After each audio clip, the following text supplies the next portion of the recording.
उजव्या साईडला 22 असे 44 दुकानं बाजारपेठेचे जमिनीपासून एवढ्या हाईट उंचावरती आहे. पूर्वी लोक घोड्यावरती बसून बाजार खरेदी केला जायचा, पण त्या घोड्याच्या हाईटच्या मार्केटची हाईट उंच ठेवण्यात आली. बाजारपेठेतून रस्ता हा रस्ता 1 किलोमीटर पुढे जातो. रस्ता मंदिराकडे, पुढे मंदिर आणि समाधी आहे. 2 पॉइंट आहेत त्या ठिकाणी. त्याची माहिती तुम्हाला इथून दिली जाते. फक्त पाया पडेल तुम्हाला पुढे 1 किलोमीटर जायचंय. जगदीश्वराचं मंदिर लांबून जवळ जाऊन बघा, ते मंदिर तुम्हाला मस्जिद टाइप दिसतं बघा.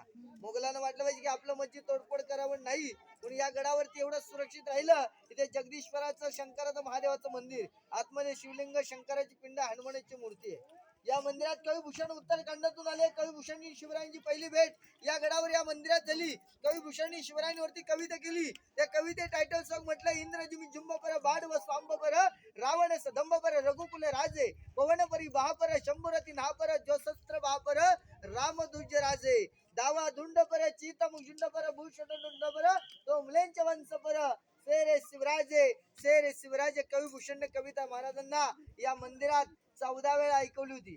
मंदिराच्या समोर जो गोलाकार व्हाईट कलर छत्र दिसतो बघा मागे, आपल्या राजांची समाधी आहे. आपल्या महाराजांचं देवाज्ञा राजांचं निधन राजवाड्यात झालं, पण त्यांच्या चिते लागण्या मंदिराच्या समोर दिली, तिथे राजांची समाधी आहे. समाधीचा मूळ चौतरा छत्रपती संभाजी महाराजांनी बांधलेला आहे. दगडामध्ये, अष्टकोनीमध्ये दगडामध्ये नक्षीकाम कोरीव आहे. आणि संभाजी महाराजांच्या नंतर अनेक वर्ष मध्ये निघून गेली. झाडी झुडप जंगल झालं रायगडावर. 1869 ला पहिले आले ते महात्मा ज्योतिबा फुले यांनी समाधीचं जीर्णोद्धार केलं आणि लोकमान्य टिळकांनी समाधीचं पूर्ण बांधकाम केलं. समाधी आणि मंदिराच्या मध्ये छोटा गेट आहे, नगारखाना. जसं आपण आता माहिती घेतली नगारखाना, तसं तिथे मंदिराच्या समोर छोटा गेट आहे, नगारखाना. त्या नगारखान्याच्या पायरीमध्ये आर्किटेक्टचं नाव लिहिले, सेवेचे ठाई तत्पर हिरोजी इंद्रोकर. जेव्हा शिवरायांनी हिरोजीने विचारलं, वाय हिरोजी, तुम्हाला काय इनाम पाहिजे, काय बक्षीस पाहिजे आमच्याकडे मागा, हत्ती घोडे वतनदारी. तर हिरोजी इंद्रोकर राजाने बोलले, राजा एवढं काही नको.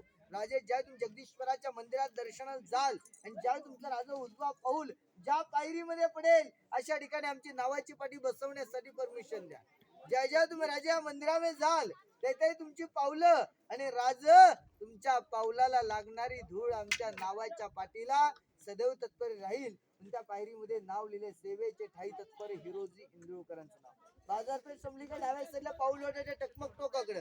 टकमक टोक म्हणजे कडिलट पॉइंट. चोरी, लबाडी, फितुरी करेल या गुन्हेगारांना हातपाय बांधायचे, पोत्यामध्ये भरून पोत्याची गाठ बांधायचे आणि रायगडाच्या उत्तरेकडच्या टकमक टोकावरून खाली कडिलट करणे जागा. समाधी मंदिर बघून आल्यानंतर तुम्हाला परतीच्या प्रवासाला आलेल्या मार्गांवर तुम्हाला फोटो काढायचे असतील तर आतून या, नाही इथून एक रोपवे पर्यंत रस्ता येतो, इथून पण तुम्हाला रोपवेला येता येईल. गडाची महत्वाची माहिती झाल्यावर प्रत्येक ग्रुपला या ठिकाणी शेवटला 2 शेर ऐकवतो. त्यातला पहिला शेर सांगितला जातो, घासले विणा दार नाही तलवारीच्या पातीला आणि शिवचरित्र शिवार्थ नाही या महाराष्ट्राच्या काळ्या मातीला, या महाराष्ट्राच्या काळ्या मातीला.